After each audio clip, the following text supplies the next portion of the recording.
One easy way to check the battery of your AirPods is to open the case and hold it next to your phone with the AirPods still in the case. If your phone is already paired with the AirPods, you'll see a pop-up showing the battery level for both the case and your AirPods. If you take one of the AirPods out, you'll also see individual battery levels for both left and right AirPod.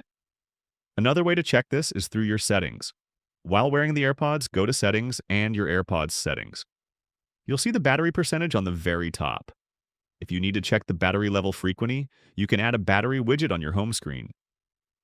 Tap and hold an empty space, tap Edit in the top right corner, and choose Add Widget.